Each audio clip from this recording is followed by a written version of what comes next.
Donc ça c'est le montage de départ, d'origine. Donc la batterie, elle ne serait pas connectée directement électriquement à la batterie, elle serait connectée par l'intermédiaire du relais, du coupleur de séparateur de batterie Victron, qui vaut entre 44 et 50 euros à peu près. C'est du 30.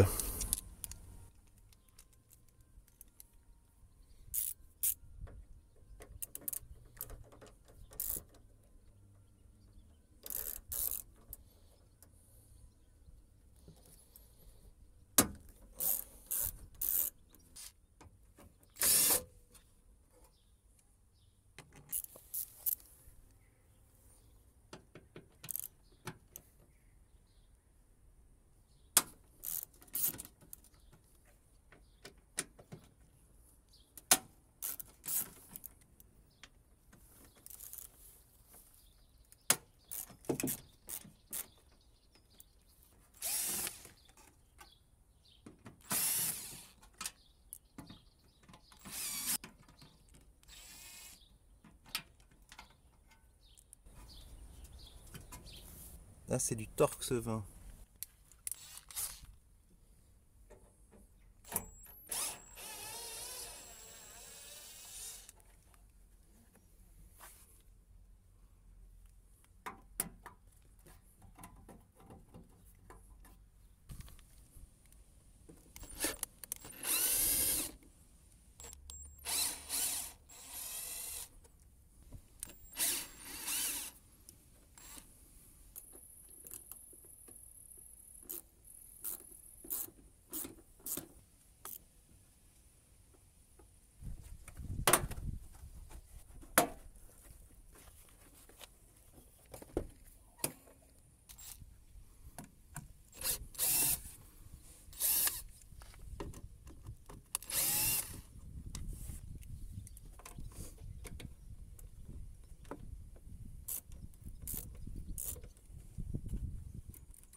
Bon coup de balayette.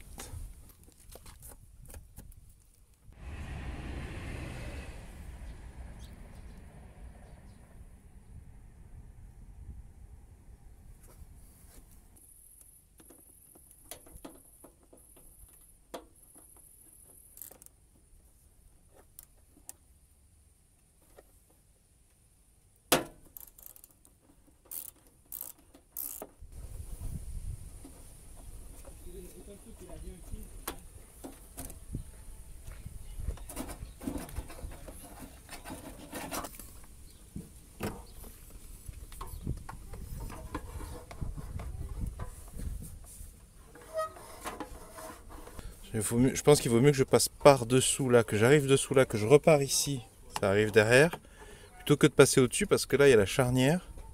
Ou alors je passerai au-dessus, mais si je passe au-dessus là, le fil va tomber là. Et là j'aime pas trop quoi.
je vais essayer de vous faire voir. Je vais passer dans le trou là, qui était masqué par un cache que je n'ai pas sous la main là.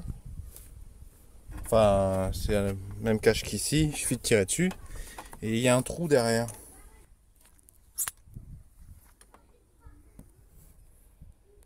Voilà, je vais passer par ce trou là.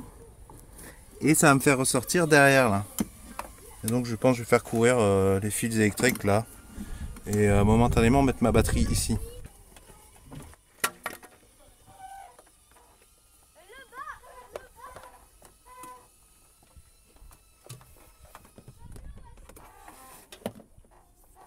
Bon, faut faire gaffe à pas taillader, couper, attaquer la gaine jusqu'à l'âme du fil, du câble, jusqu'à la partie cuivrée. Faut faire attention à pas attaquer quoi, ça créerait des solides court-circuits là pour le coup.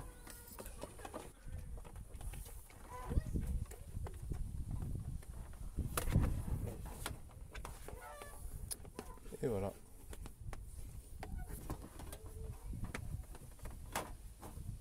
Voilà. Comme ça, je pense que je vais être très à l'abri de tout le système de la charnière, quoi. En plus, quand c'est fixé, ça laisse un bon demi-centimètre de jeu, là. C'est largement suffisant. Ça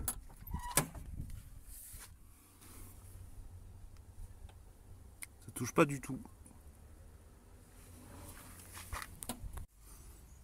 Alors, de ce côté-là, là, pour fixer le coupleur, il y a un trou là dans son support.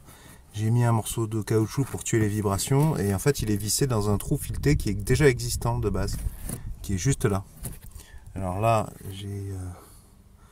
on a 3 sorties au minimum sur ce branchage, sur cet appareil. Je vous laisse voir le mode d'emploi. Alors là, je suis en train de dévisser, essayer de dévisser ça pour mettre pour dénuder ce câble souple cuivre, pour dénuder, essayer de faire, voir ce que je vais faire de ce côté-là. Et de ce côté-ci, eh ben, on a ce système d'attache-détache rapide. Donc, on force avec une. J'ai eu besoin de dégripper avec une pince parce que c'était bien grippé. Ça se dévisse, hop. Et là, il y a le support de ce système là. Et je pense que je vais le remplacer par un système plus simple parce que pour moi ça va me permettre de faire passer tout ici, tout pincer, mordre à ce niveau là. Par contre il faut vérifier que ce diamètre correspond bien à celui-là, à la borne de la batterie, et puis il faut enlever le support là, avec une pince par exemple.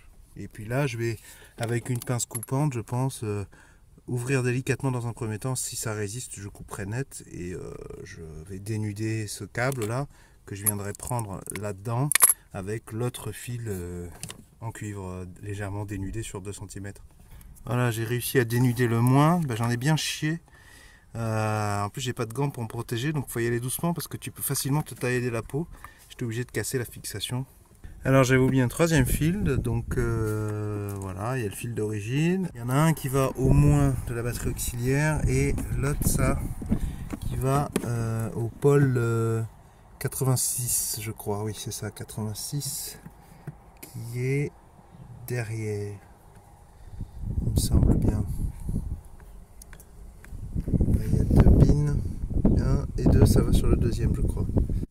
Alors c'était bien grippé, mais j'ai dévissé le pôle plus là, avec les 2 cosses là.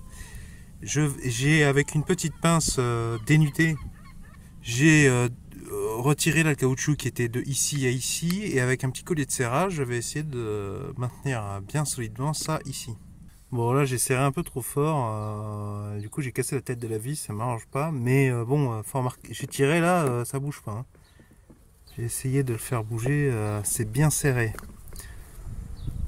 C'est l'essentiel. Et donc voilà le résultat final. Donc là on est sur la borne plus. J'ai repris, donc là c'est la connectique d'origine, simplement ici j'ai rajouté un fil électrique. Là j'ai mis un collier de serrage en plastique pour pas que tout l'effort soit sur ce collier de serrage-ci. Voilà. Ici on a la nouvelle connectique. Je vous ai déjà montré un peu plus tôt. Avec les 2 câbles, il y en a un en dessous, un au-dessus. Alors moi j'ai pas utilisé l'assistance au démarrage, j'utilise le coupleur en installation minimum. Donc j'ai un fil électrique qui va du moins au coupleur. Et ça là, ça va au plus de la batterie de démarrage. Et celui-là, il va au plus de la batterie auxiliaire. J'ai un peu galéré à ouvrir le câble électrique dans cette section en multibrin souple. Je vous mets les références du produit que j'ai acheté dans la description sous les vidéos. Et là j'étais obligé de sertir des cosses, même si je vous disais que j'aime pas trop ce système. Et là j'ai rajouté des contre-écrous qui n'étaient pas fournis d'origine. Peut-être mettre des écrous avec le frein filé, parce que ça me met pas complètement en confiance ce genre de fixation. Et hop, de ce côté, ça repart par là. Donc au final, la batterie, elle est là, posée sur une vieille serviette, pliée sur elle-même, et elle est sanglée, parce que quand même, c'est en cas de freinage d'urgence, elle est sanglée sur un des barreaux là, des deux sièges avant. Alors on a du coup le moins qui arrive là, qui est relié au moins de la batterie de démarrage, le plus qui est ici. Là on a un fil qui va, câble d'origine déjà dimensionné, qui va vers le convertisseur 12-230. Et là le câble noir, pareil, qui est l'autre extrémité. Donc c'est fait proprement avec des petites gaines comme ça pour éviter les faux contacts. Et donc là j'ai ma sortie. Bon là j'ai rajouté cette prise par commodité. Puis il y a un fusible là-dedans. Et il y a un fusible aussi intégré à ce convertisseur. C'est un peu pour ça que c'est intéressant. C'est parce que déjà au niveau sécurité, il manque. Bon, ceci dit, ici, il manque un fusible. Un fusible électrique, genre 90 ampères ou moins ou plus selon vos besoins. Mais là, ce qui est intéressant, c'est que je convertis tout de suite en 230 volts alternatifs. Donc déjà, je peux me brancher directement avec n'importe quel... enfin, avec mes appareils électriques dans leur forme habituelle domestique. Et je pourrais me brancher directement sur du 12 volts, mais du coup, il me faudrait une boîte à fusibles. Et pour chaque appareil électrique, donc admettons une ampoule, un petit ventilateur 12 volts, je sais pas, une lampe anti-moustique en 12 volts, un autre truc, donc, mais ça va très vite. Hein. Le quatrième, c'est le chargeur, on va dire, d'ordinateur portable, donc 12-19 volts. Il faut que je fasse partir 4 fils électriques du plus vers le moins, avec à chaque fois un passage par la boîte du fusible. Tandis que là, je sollicite les fusibles du convertisseur de là. Ce qui manque, il manque juste le fusible ici. Donc c'est pas idéal, hein. Je dis pas que c'est pas une démonstration de ce que vous devez faire, hein. Je vous montre simplement comment j'ai fait et je vous fais part des points négatifs et des points positifs.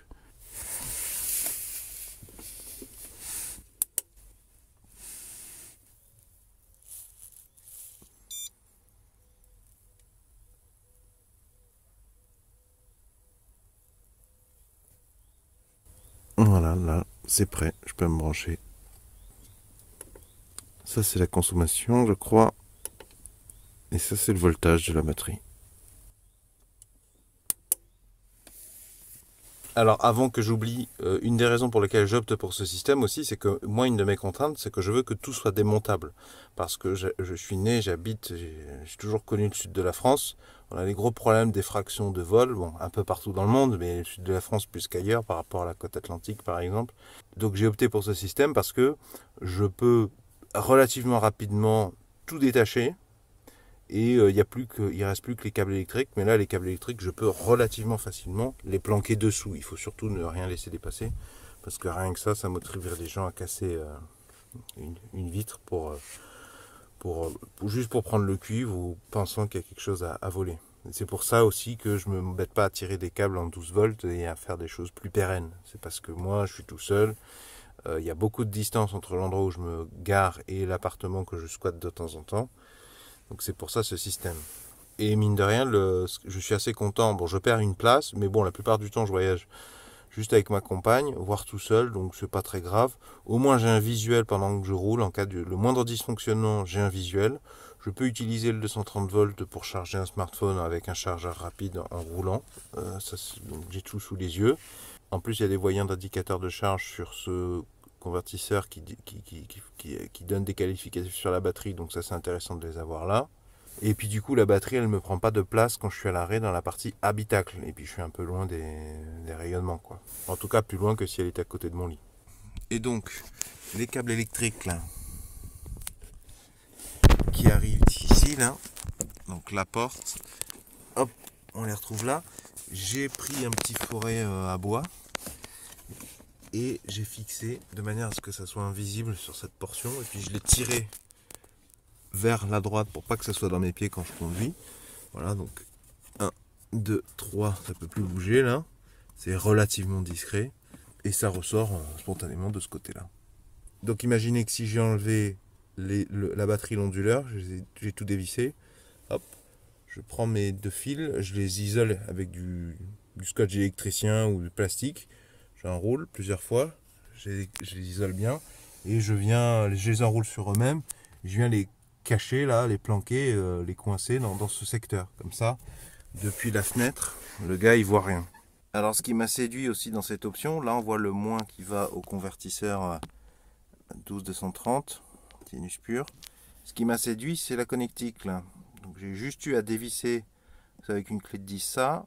J'ai mis ma cosse, j'ai mis une petite rondelle pour raffermir la fixation et j'ai serré. Parce qu'avant, sur mes précédentes installations, je sertissais des câbles, des petits câbles, des petites portions de câbles électriques en 12 volts. Et je me retrouve avec 3 milliards de cosses. La cosse, c'est vraiment pas très pratique. Enfin, je trouve beaucoup plus agréable de travailler avec des vis. Bonjour à tous. La partie que vous venez de voir, c'est une partie que j'ai publiée il y a environ 2 ans. C'était une première version, une version 1 de mon installation électrique, batterie auxiliaire, coupleur séparateur dans mon véhicule utilitaire. Il y a des problèmes, des gros problèmes à ce que vous venez de voir. Donc ce que je vous propose, dans la description sous la vidéo, je vais vous mettre la V2. Et la V2, elle est beaucoup plus simple d'installation, beaucoup plus rapide et beaucoup plus sûre d'un point de vue de la sécurité. Elle n'est pas encore parfaite, mais c'est la V2 que vous devez suivre et pas ce que vous venez de voir, la V1, parce qu'il y a de gros problèmes. Alors, pourquoi je laisse une vidéo dans laquelle je montre ce qu'il ne faut pas faire, pardon? Eh bien, précisément, parce que les raisons, les mécanismes qui m'ont mené à faire cette V1 mal, eh bien, en tant que débutant, ben, il y a fort à parier qu'il y aura plein de débutants qui feront plus ou moins la même chose, qui passeront plus ou moins par le même chemin, qui seront tentés de faire les mêmes erreurs. Et donc, je vais expliquer ce qui ne va pas. Ceux qui ne veulent pas perdre de temps et ceux qui ne veulent pas savoir pourquoi il y a des gros problèmes, vous cliquez dans la description sous la vidéo sur la V2 qui paraîtra dans les semaines à venir. Maintenant, je vais expliquer ce qui ne va pas. Déjà, il n'est pas nécessaire de tirer 2 câbles, c'est se prendre la tête pour rien et prendre des risques supplémentaires pour rien. Pourquoi? Ben ça, vous le verrez dans la description sous la vidéo, je vous la fais simple. Il se trouve que la borne moins de la batterie de démarrage est connectée électriquement très sérieusement par le constructeur à la masse du véhicule, à la carcasse métallique. L'ensemble des pièces métalliques sont vissées, bon gré mal gré, par des boulons essentiellement entre elles. Et le moins est connecté à cette masse métallique. Donc il y a un des 2 câbles qu'il n'est pas nécessaire de tirer.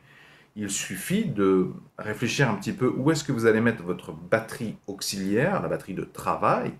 Et en fait, plutôt que de tirer un câble du pôle de la borne moins de votre batterie auxiliaire jusqu'à la borne moins de votre batterie de démarrage ou au coupleur séparateur, il vous suffit d'avoir un petit câble électrique.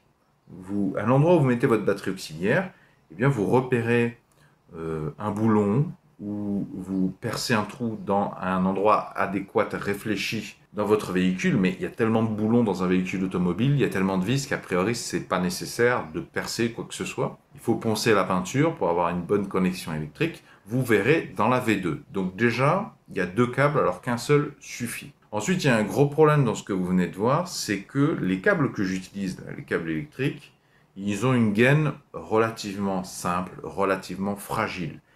Et en plus de ça, les câbles, enfin le câble plus, qui est le câble qui pose problème, c'est lui qui pose problème parce que si jamais ça gaine à un endroit, vous avez vu, il y a quand même un peu de linéaire, si jamais il y a une petite particule de gaine qui devenait être perdu. Et je vous rappelle qu'on est sur un automobile, donc il y a plein de vibrations. Et en plus, vous avez vu dans cette V1, je fais courir les câbles électriques sur, y compris des arêtes saillantes, de la tôle du métal, y compris des bouts de tôle derrière la carrosserie, donc des trucs qui ne sont pas exposés au public. Donc le constructeur, il n'est pas soumis aux mêmes normes pour le repli de tôle derrière. C'est très coupant, ça fait comme des couteaux, et je vous rappelle qu'il y a des vibrations. Donc si jamais, au fur et à mesure des vibrations, ou même dans un accident, un petit accident, ça arrive, hein, si jamais il y a un de ces nombreux couteaux qui vient perforer la gaine, une micro-lésion, vous avez un court-circuit, et les batteries ont une capacité immense, c'est pour ça qu'on l'utilise en batterie de démarrage, hein, notamment, à délivrer énormément de courant, de puissance, y compris par des petits intervalles. Échauffement ultra rapide. Je vous mets un exemple dans la description sur la vidéo d'un bus de la RATP qui a cramé à Paris. Et c'est un bus extrêmement récent. Et les ingénieurs qui s'occupent de construire ce genre de bus pour la RATP, j'aime autant dire qu'ils sont bien plus compétents que toi ou moi sur ce sujet. Et bien malgré ça, ils ont eu ce problème. Je t'invite à aller voir, j'essaie de retrouver, de voir la violence du départ de l'incendie. Et donc c'est ça notre problème. Donc la deuxième raison pour laquelle il ne faut pas faire ce que tu as vu dans cette V1, c'est que les câbles courent sur un support métallique. Et en plus, un support métallique qui a des tranchants. Ce qu'il faut faire donc, c'est plutôt donc garder un seul câble, le câble plus, et il faut essayer de le faire courir dans le véhicule sur des revêtements plastiques ou sur des tissus, parce que c'est des matériaux isolants. C'est des matériaux isolants. Et donc dans la V2, tu verras comment maximiser ça. Dans la V2, tu verras qu'effectivement, j'ai trouvé un moyen de faire passer le câble. Déjà, il est bien plus facile à installer. Et ensuite, il passe soit par de l'air, des endroits où il y a beaucoup d'air, qui est un isolant, par des tapis, par des revêtements plastiques qui sont isolants. Donc ça te fait une protection entre des protections supplémentaires isolantes entre l'âme du cuivre et la carcasse métallique, toutes les pièces métalliques qui sont moins. Ça te fait des couches, les revêtements plastiques, les garnitures plastiques, plus les tapis, plus éventuellement des caoutchoucs, plus l'air. Et ça, c'est beaucoup mieux. Avant d'oublier, bien sûr, il y a un gros problème sur cette V1, c'est qu'il n'y a pas de fusible. Mais ça, je l'avais déjà dit lors de la publication, c'est que j'avais acheté un fusible, mais quand je l'ai reçu, il m'a pété dans les mains, c'était vraiment de la très mauvaise qualité. Donc, bien sûr, il faut mettre un fusible à l'endroit à l'endroit où tu vas venir connecter ton câble plus, qui va jusqu'au coupleur séparateur ou à ta batterie auxiliaire, à l'endroit où tu le mets sur la borne plus de la batterie de démarrage. Donc là, il faut un fusible, mais j'en avais commandé un, mais il m'a pété. Tu verras ça dans la V2, j'en mets un. Désolé pour le bébé qui pleure. Autre gros problème, c'est que là, tu as vu, j'ai mis la batterie auxiliaire au pied d'un des sièges conducteurs. Dans la V2, dans la description sur la vidéo, tu verras que j'ai trouvé un endroit mieux. Bon, il y a des avantages et des inconvénients. L'avantage au mettre devant, au pied d'un siège, bon, ça va parce que là j'ai 3 places et on n'était que 2. L'avantage, c'est que tu peux faire, surtout au début, tu n'as pas trop confiance en toi, tu peux vérifier visuellement et surtout qu'en plus, moi je mettais, j'ai une borne, un extincteur, un petit extincteur, et il est juste à côté en cas de problème. Bon, après c'est peut-être un peu psychologique parce que s'il y a un départ de feu par exemple, s'il y a un problème, et en électrique, le problème c'est que tu as des courts-circuits en électronique là, sur ces batteries-là, tu vas avoir force à parier que tu as des problèmes de départ de feu. Tu vois, d'ailleurs c'est ça l'inconvénient aussi de mettre la batterie à cet endroit, au pied d'un fauteuil, c'est que le fauteuil, c'est du matériau combustible. Parce que tu vois, une batterie qui prendrait feu, si elle est posée sur un revêtement, même proche d'un mur, mais qu'il n'y a que de l'air, il y a un des ingrédients de la réaction de combustion, mais il n'y a pas le combustible. Il faut du carbone pour que ça brûle, tu vois. Donc je te dis pas que c'est parfait, mais si tu as un départ de feu sur une batterie, s'il n'y a que de l'air et des murs à côté, ça va moins prendre feu que si tu as plein de banquettes qui sont du carbone. Les mousses des sièges, tout ça, les revêtements. Et tu verras dans la V2, c'est un peu plus libre. Donc ça c'est bien aussi, c'est qu'en cas de départ incendie, tu crois peut-être que l'avoir à tes pieds c'est bien parce que tu vois tout de suite. En fait, en réfléchissant, le fauteuil il peut cramer, donc, avec toi avec. Et en plus, de toute façon, si tu es en train de conduire, c'est vrai que si tu devais t'arrêter pour arrêter un incendie, ça va te prendre plusieurs dizaines de secondes faciles, même sur une départementale. Même sur une départementale, pour t'arrêter, des fois tu peux pas arrêter n'importe où, parce que sinon tu risques de tomber dans le fossé. Sur les autoroutes, je t'en parle même pas. Mais même de toute façon, si la batterie à tes pieds, qu'il y a un départ d'incendie, tu vas faire quoi? Tu vas lâcher ton volant? Tu vas piler sans regarder derrière et prendre ton extincteur? J'en doute. Là, je vais pas m'éterniser là-dessus parce que je risque de patauger dans la choucroute. Mais donc, l'inconvénient de mettre la batterie en plus devant le siège, un des sièges avant, sur ce véhicule qui n'a de toute façon que 3 places, c'est que tu perds une place. Donc, dans la V2, je suis parti, il y a 2 adultes plus un bébé en bas âge, donc on a pu le mettre devant, sur le siège qui était occupé au pied du siège sur lequel j'avais mis la batterie auxiliaire dans la V1. Là, tu verras, dans la V2, je l'ai mise derrière, et du coup, j'ai récupéré ce siège, j'ai pu mettre bébé, sans risque de faire griller le bébé en cas d'incendie, quoi. Enfin, en tout cas, si j'avais mis la batterie à ses pieds, ça aurait été plus problématique. Il y a aussi l'extincteur, je t'ai dit, l'extincteur, je l'ai mis à côté de la batterie. Ouais. Ça, le problème de l'extincteur, c'est que c'est une masse métallique. C'est une bouteille en métal. Donc imagine, tu as un accident où tu prends un soubresaut. La bouteille décolle et elle retombe sur la batterie. Ben, elle le met en court-circuit. Donc elle joue le rôle inverse de ce pourquoi généralement on a un extincteur anti-incendie. Donc fais gaffe, tu devrais aussi, dans cette V1, je ne l'ai pas dit, mais ton extincteur, c'est bien qu'il soit à côté de ta batterie en cas de problème, mais pas trop près non plus. Et surtout, fixe-la. En fait, c'est quasiment aussi important de fixer la bonbonne d'extincteur, qui est métallique, aussi important de la fixer que la batterie en elle-même, parce que ça pourrait créer un court-circuit. Autre chose aussi, il faut que tu penses ta batterie. Le problème de la mettre devant au pied d'un siège conducteur, c'est aussi la fixation. C'est important qu'elle soit bien fixée et il faudrait réfléchir, un petit peu comme dans la V2, tu verras, il faudrait trouver un moyen qu'elle soit tellement bien fixée que même si tu te retournes, ton véhicule, dans un accident, même si tu te retournes, la batterie, elle reste à peu près là où elle est. Parce que là où je l'avais mise, elle repose par terre, c'est pas mal. Mais si j'avais fait un tonneau, le problème c'est que la batterie, là, qui doit faire 20, je sais pas, je dirais 20 kilos, déjà, elle te tombe sur la tronche. En plus, projeter là, le risque de court-circuit, il est grand parce qu'il y a fort à parier il y a des câbles qui vont être déchirés, frottés, des gaines qui vont partir, des échauffements, tout ça. Tu as même moyen de tuer ton bébé ou ta compagne ou de te prendre la batterie déjà que tu as l'accident, en plus tu te prends des batteries à l'intérieur, plus un départ de feu. Parce que c'est ça le problème. Donc dans la V2, tu verras, j'ai essayé de faire en sorte que même si je trouve que c'est mieux, même si le véhicule se retourne, déjà je suis moins proche de la batterie, j'ai moins de chance, moi, ma compagne ou son bébé, qu'il y en a un qui se prenne la batterie dans la FIF, et en plus s'il y a un départ de feu, un court-circuit, j'ai moins de chances de court-circuit si je me retourne, et s'il y a un départ de feu, ben, c'est un peu plus loin, plus de chances de sortir. D'ailleurs, c'est pour ça qu'il faut un fusible au départ de ta ligne plus, c'est qu'en cas de court-circuit, pour X ou Y raison, notamment un retournement, un accident, le fusible, lui, il regarde constamment, il surveille constamment et il réagit tout de suite. Donc, si jamais il y a un court-circuit parce que ta batterie, elle se retrouve dans une mauvaise... parce qu'il y a un accident, le fusible, il va détecter l'appel d'énergie beaucoup trop surdimensionné, il va couper tout de suite. Donc normalement, la borne plus de la batterie auxiliaire ne pourra plus toucher de carcasse métallique, sera déconnectée de la borne moins de la batterie de démarrage, donc a priori déjà, une grosse partie du problème résolue. Bon, il reste quand même que dans un accident, t'es jamais à l'abri qu'il y ait une masse de métal qui vient se mettre sur ta batterie auxiliaire. Ou si ta batterie auxiliaire se retourne et que ton sol dans ton utilitaire ou ton véhicule, ben, c'est du métal nu, bon ben là, un court-circuit, hein, c'est pas beaucoup la peinture et le vernis du plancher en métal qui vont te protéger et empêcher le court-circuit. Si vous avez apprécié cette démarche de discussion, de compréhension pour les débutants, des gros problèmes et de choses qu'il ne faut pas faire, est-ce que vous pouvez mettre un pouce vers le haut, s'il vous plaît? Est-ce que vous pouvez mettre un j'aime?